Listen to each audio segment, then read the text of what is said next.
Hello dear student, हम numerical portion कर रहे थे काइनेमेटिक्स का। और कल हमने एक काइनेमेटिक का प्रॉब्लम देखा जिसको हमने सॉल्व करने का ट्राई किया, सॉल्व किया। हमने कुछ एक की पॉइंट्स देखे न्यूमेरिकल सॉल्व करने के लिए काइनेमेटिक्स के। मैं एक बार क्विक रिकैप करवा देता हूँ। की पॉइंट्स में सबसे पहला था आपके पास में एक रेफरेंस पॉइंट होना चाहिए। उस रेफरेंस पॉइंट के अकॉर्डिंग ही आप एक्ट करेंगे। उस रेफरेंस पॉइंट के अकॉर्डिंग आप डायरेक्शंस देंगे कि अगर रेफरेंस पॉइंट के इस तरफ जा रहे हैं तो पॉजिटिव हो जाएगी, इस तरफ जाएंगे तो नेगेटिव हो जाएगी, इसी तरह से ऊपर जाएंगे तो पॉजिटिव, नीचे आएंगे तो नेगेटिव। और उस डायरेक्शन के अकॉर्डिंग ही आप साइन यूज़ करेंगे और उन साइंस के अकॉर्डिंग आप अपने क्वेश्चन को क्या करेंगे, सॉल्व करेंगे। चलिए, उससे ज़रूरी एक और थी बात कि आप स्टेटमेंट पढ़ेंगे, ज़रूरी बातें पहले ही निकाल लेंगे ताकि स्टेटमेंट आपको रीड ना करनी पड़े। चलो देखते हैं। देखिए अगला क्वेश्चन है, बड़ा अच्छा क्वेश्चन है ये। A police inspector in a jeep is chasing a pickpocket on a straight road. The jeep is going at its maximum speed we assumed uniform. तो आपको क्या दे दी, स्पीड ऑफ जीप दे दी, तो वेलोसिटी ऑफ मैं jeep लिख देता हूँ और ये वी दे दी। The pickpockets ride on the motorcycle of a waiting friend when the jeep is at a distance D away. यानी कि आपको दोनों के बीच की डिस्टेंस दे दी है और जो डिस्टेंस है आपको वो दे दी गई है D. And the motorcycle starts with a constant acceleration A. अब यहाँ पर देखिए स्टेटमेंट को दोबारा देखिए। The pickpockets ride on a motorcycle, वो एक मोटरसाइकिल पर राइड करेगा। ऑफ ए वेटिंग फ्रेंड, एक फ्रेंड के जो उसका वेट कर रहा है। When the jeep is at a distance D away, jeep उस मोटरसाइकिल से डी डिस्टेंस की दूरी पर है। मोटरसाइकिल स्टार्ट होता है विद ए कांस्टेंट एक्सेलरेशन, तो मोटरसाइकिल का एक्सेलरेशन कितना दे दिया आपको, ए। अब मोटरसाइकिल की इनिशियल वेलोसिटी कितनी दे दी, अभी आपको खुद ही देखना है इस क्वेश्चन में। तो इनिशियल वेलोसिटी कितनी दे दी, वेट कर रहा है तो ऑब्वियस सी बात है, खड़ा हुआ है, वो खड़ा हुआ है तो उसकी इनिशियल वेलोसिटी कितनी हो जाएगी, मोटरसाइकिल की इनिशियल वेलोसिटी हो जाएगी 0। अब हमें क्या बताना है, हमें बताना है show that the pickpocket will be caught if velocity is greater than √2AD। अब यहाँ पे हमें क्या प्रूव करना है कि पुलिस उस पिक पॉकेटर को कैच कर सकती है, पकड़ सकती है, अगर पुलिस की जीप की वेलोसिटी ग्रेटर देन या इक्वल टू है किसके, √2AD के। हमें ये बात देखनी, ठीक है ना। चलिए ज़रा देखते हैं कैसे करेंगे इसे। ठीक है, देखिए ज़रा, अगर स्टेटमेंट समझ में आ गई है तो हम सॉल्यूशन को इजीली कर सकते हैं, कोई बड़ी प्रॉब्लम नहीं है। अब देखो फिजिक्स में न्यूमेरिकल को सॉल्व करने के लिए अगेन वही बातें, कुछ एक की पॉइंट्स है जिनको आपको क्या करना है, ध्यान में रखना है। दूसरी बात, एक प्रॉब्लम की मोर देन वन सॉल्यूशन हो सकते हैं, ठीक है।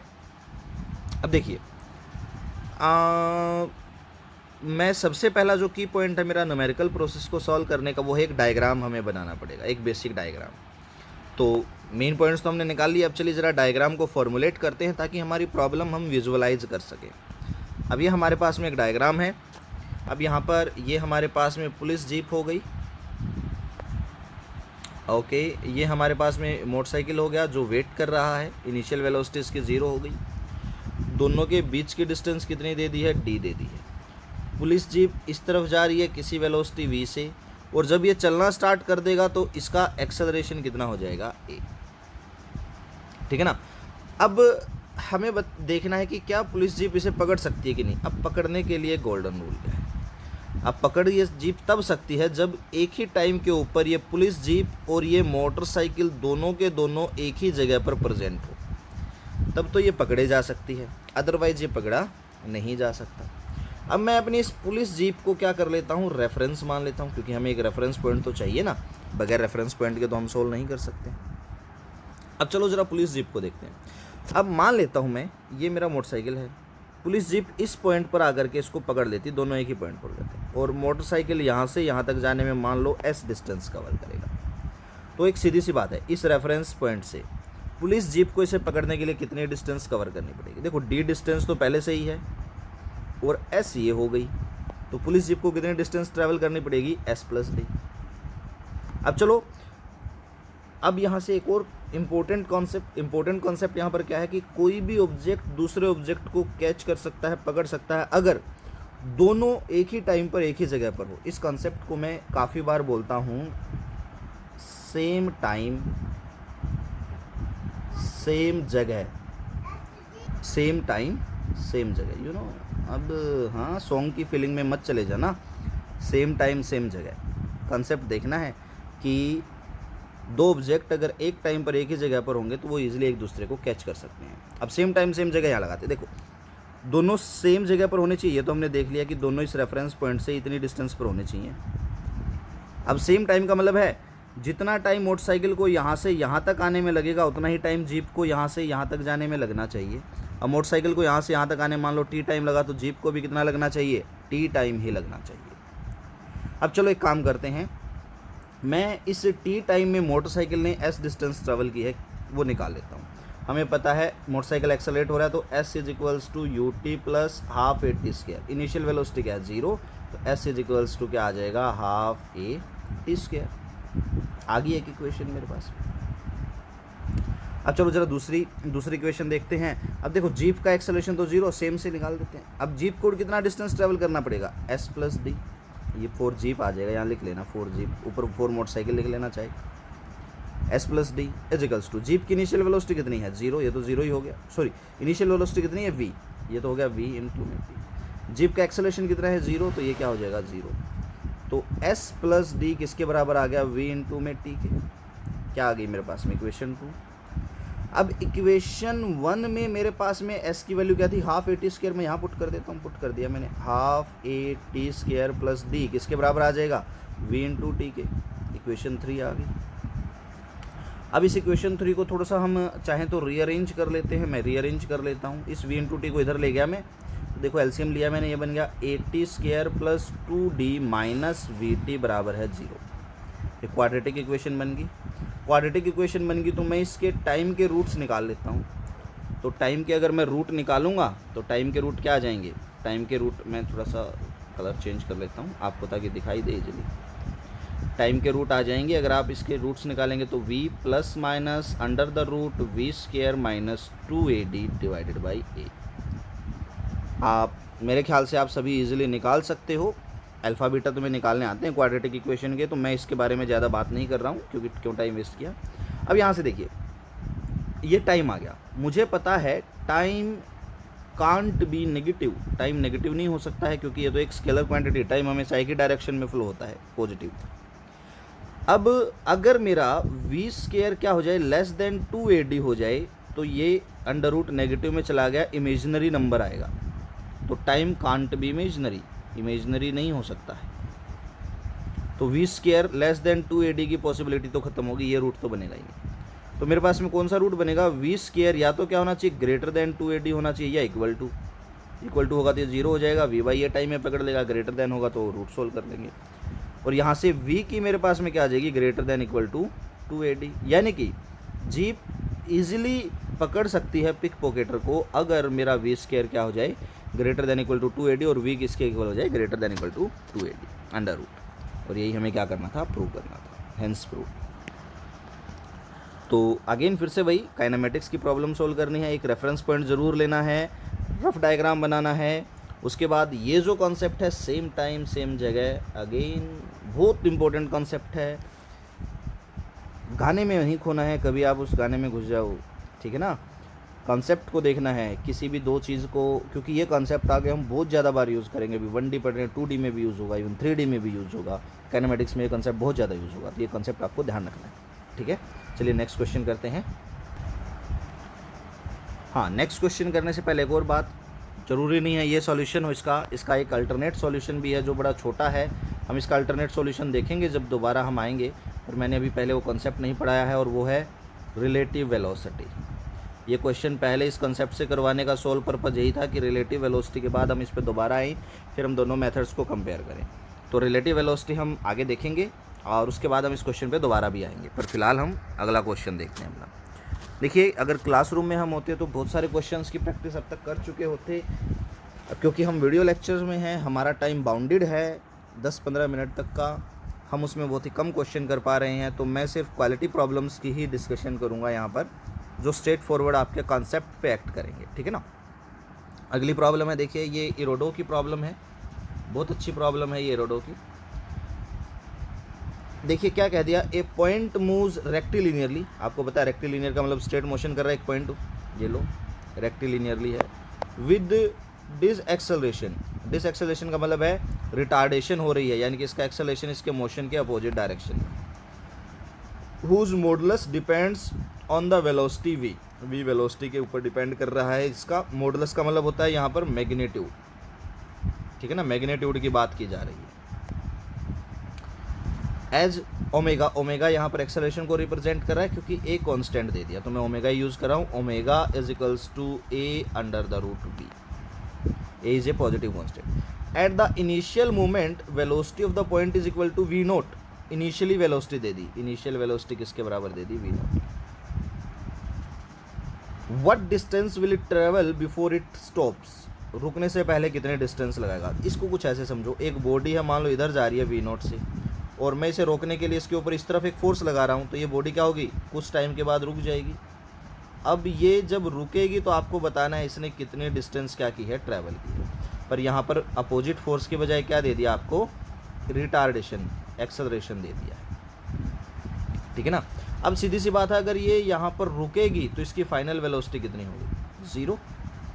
अब देखो, आपके पास इनिशियल वेलोसिटी है, आपके पास फाइनल वेलोसिटी है, आपको क्या निकालना है, डिस्प्लेसमेंट। तो 3 इक्वेशन काइनेमेटिक्स की लिख लो, v बराबर u plus a t, s बराबर u t plus half a t square, v square minus u square बराबर क्या आ गया, 2as। 3 इक्वेशंस ऑफ काइनेमेटिक्स आपने लिख ली। अब इनमें से देखो आप कौन सी इजीली लगा सकते हो। देखेंगे हमारे पास क्या है, इनिशियल वेलोसिटी है, बिल्कुल है पहली इक्वेशन पे, फाइनल वेलोसिटी है, बिल्कुल है, एक्सेलरेशन है, बिल्कुल है, टाइम नहीं है और टाइम की जरूरत भी नहीं है। हाँ, नेक्स्ट अगले पार्ट में है, what time will it take. चलो पहली इक्वेशन हम नहीं लगा सकते, हमने कंक्लूजन निकाला। अब दूसरी इक्वेशन है, डिस्प्लेसमेंट निकालना है, एस है, बिल्कुल है, इनिशियल वेलोसिटी है, एक्सेलरेशन है, पर टाइम नहीं है। तो या तो हम पहली इक्वेशन से टाइम निकालें, इसमें पुट करें, या हम तीसरी इक्वेशन देख लेते हैं। देखो तीसरी इक्वेशन, इनिशियल वेलोसिटी है, बिल्कुल है, फाइनल वेलोसिटी है, बिल्कुल है, एक्सेलरेशन बिल्कुल है, एस बिल्कुल, यही निकालना है हमें। तो हम एस को इजीली निकाल सकते हैं तीसरी इक्वेशन से। वीडियो को पॉज करो, निकाल करके देखो, फिर मेरे साथ आंसर मैच करना। चलिए हम सॉल्यूशन देखते हैं। अब देखो यहाँ पर, अब आप कहेंगे कि सर हम थर्ड इक्वेशन लगा देते हैं और थर्ड इक्वेशन लगा करके हमारे पास हमारा आंसर आ जाएगा, और मैं कहूँगा कि ये जो आंसर आप थर्ड इक्वेशन लगा करके निकालेंगे ये गलत होगा। यही यहाँ पर कॉन्सेप्ट है। आपको ये पता होना चाहिए कब आपको 3 इक्वेशन ऑफ काइनेमेटिक्स लगानी है, कब आपको 3 इक्वेशन ऑफ काइनेमेटिक्स नहीं लगानी। अब देखो यहाँ पर, अब अगर आप इन इक्वेशंस की बात करो तो इन इक्वेशंस में एक चीज़ है, वो क्या है, एक्सेलरेशन इज ऑलवेज कांस्टेंट। चाहे आप पीछे डेरिवेशन देख लेना, एक्सेलरेशन को हमने हमेशा कांस्टेंट माना है, फिर ये इक्वेशन डिराइव की। पर इस क्वेश्चन में एक्सेलरेशन को क्या दे दिया, एक्सेलरेशन को v पे डिपेंडेंट दे दिया, यानी कि वेलोसिटी अगर बदलेगी तो एक्सेलरेशन भी बदलेगा। इस क्वेश्चन में एक्सेलरेशन क्या है, वेरिएबल है, कांस्टेंट नहीं है। तो अगर यहाँ पर एक्सेलरेशन वेरिएबल है तो आप ये 3 इक्वेशन ऑफ काइनेमेटिक्स अप्लाई नहीं कर सकते। अब क्या अप्लाई करना पड़े, तो सीधी सी बात है, मैंने आपको एक गोल्डन रूल बता रखा है, क्वेश्चन में कभी भी वेरिएबल टर्म्स मिल जाएं, आपको क्या अप्लाई करना है, concept of differentiation and integration. चलो जरा अप्लाई करते हैं। इसका एक पार्ट मैं निकालूंगा, दूसरा आपको अपने आप निकालना है। अब देखो आपको क्या दे दिया, acceleration a under root v, okay ठीक है। आपसे क्या पूछ लिया, आपसे पूछ लिया डिस्प्लेसमेंट कब, इनिशियल वेलोसिटी v नोट दे दी और फाइनल वेलोसिटी कितनी दे दी, 0। तब अब मुझे पता है एक्सेलरेशन तो dv/dt होता है, तो मैं एक्सेलरेशन की जगह dv/dt लिख दूं, डिफरेंशिएशन लगा दिया a अंडर रूट v। पर मुझे तो dv/dt नहीं चाहिए, मुझे डिस्प्लेसमेंट चाहिए। तो ध्यान करो, जब हमने थर्ड इक्वेशन निकाली थी तो मैंने आपको एक बात बताई थी कि एक्सेलरेशन बराबर है dv/dt, इसको ds से मल्टीप्लाई कर दो, ds से डिवाइड कर दो, एक्सेलरेशन बराबर आ जाएगा v dv/ds। और मैंने कहा था ये बहुत ज़रूरी फॉर्मूला यूज़ करेंगे, कोई भी बात लेक्चर में बगैर काम के नहीं बताई जाती। मैं सीधा इस फॉर्मूले को यूज़ कर रहा हूँ, मैंने रेफरेंस दे दिया है, आगे से कभी भी ऐसी ज़रूरत पड़ेगी तो मैं रेफरेंस नहीं दूंगा, मैं सीधा फॉर्मूला लिखूँगा। तो ये आ जाएगा v इंटू dv/ds। अब देखो इस क्वेश्चन में v के टर्म एक तरफ कर लेते हैं, बाकी टर्म्स दूसरी तरफ। तो v इंटू dv ये इधर आ जाएगा अंडर रूट v, नीचे आ गया, ये इस तरफ आया तो, और ds उधर चला गया तो मल्टीप्लाई आ गया, ठीक है ना। अब इसको मैं क्या लिख सकता हूँ, v upon under root v क्या बन जाएगा, under root v into d बराबर है a into d s. A is constant, ध्यान रखना एक्सेलरेशन दिया हुआ है क्वेश्चन। अब मैं क्या करूँ, डिफरेंशिएशन कर दिया मैंने ये, अब मैं दोनों तरफ इंटीग्रेट कर दूँ, आप लिख देना ऑन इंटीग्रेशन बोथ से, इंटीग्रेट कर दिया। कहाँ से कहाँ तक इंटीग्रेट करेंगे, लिमिट्स रखनी पड़ेगी। अब देखो इनिशियल वेलोसिटी कितनी दे दी v0, फाइनल वेलोसिटी कितनी दे दी 0। अब s की लिमिट देखते हैं। देखो अब मैं यहाँ पर देखता हूँ, देखो यहाँ पर मैंने इस पॉइंट को मेरा रेफरेंस मान लिया इनिशियल जब यह था। अब जब ये यहाँ पर है तो इसकी डिस्प्लेसमेंट कितनी, आप कहेंगे तो ओरिजिन पर ही है सर, रेफरेंस पर है तो इसकी डिस्प्लेसमेंट कितनी हो गई 0। और जब ये यहाँ पहुँचेगा तो इसकी डिस्प्लेसमेंट कितनी हो जाएगी s, लिमिट मिल गई। तो लिमिट हम इस तरह से निकालते हैं। तो देखो जब वेलोसिटी v0 थी इनिशियली, जिस पॉइंट पर वेलोसिटी कितनी थी v0, तो डिस्प्लेसमेंट कितना था 0, रख दिया मैंने 0। और जब मेरी वेलोसिटी इस पॉइंट के ऊपर कितनी होगी 0, तब डिस्प्लेसमेंट कितना हो गया s, तो रख दिया मैंने s।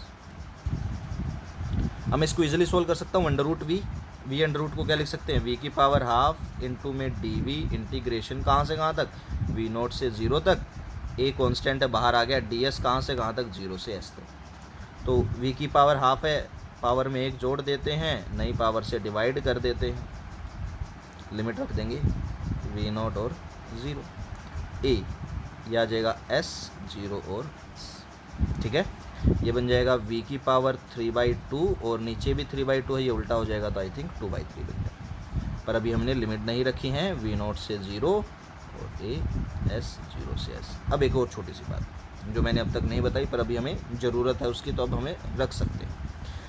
ये क्या दे दिया आपको, ये एक्सेलरेशन नहीं दिया, रिटार्डेशन दिया है। यहाँ पर देखो रिटार्डेशन, इधर वेलोसिटी इधर, तो ये अपोजिट डायरेक्शन में जा रहा है मेरे रेफरेंस पॉइंट से, तो ये क्या होगा नेगेटिव, इसलिए साइन ज़रूरी है, अदरवाइज आंसर गड़बड़ कर जाएगा। तो अब मैं यहाँ पर नेगेटिव साइन लगाऊंगा क्योंकि ये नेगेटिव जा रहा है। ठीक है, अब मैं इसकी लिमिट पुट कर देता हूँ, 0 रखूँगा तो 0 हो जाएगा, माइनस में v0 रखूँगा, माइनस माइनस प्लस हो जाएगा, तो 2/3 v0 की पावर 3/2, इधर a इंटू में s आ जाएगा। मुझे तो s निकालना है, s की वैल्यू क्या आ जाएगी 2/3 v0 3/2 डिवाइडेड बाई क्या आ गया a, मेरा रिक्वायर्ड आंसर। लिमिट किसी को रखनी नहीं आई है, पीछे वीडियो रेफरेंस में देख सकते हो इंटीग्रेशन। अब देखिए इसका अगला पार्ट क्या है, what time will it take to cover that distance. अब आपको क्या निकालना है, टाइम निकालना है। तो ये मैं आपके लिए होमवर्क में छोड़ देता हूँ, आपको इसका टाइम निकालना है और आंसर पोस्ट करना है ग्रुप। आज के लिए इतना ही, thank you, have a great day ahead.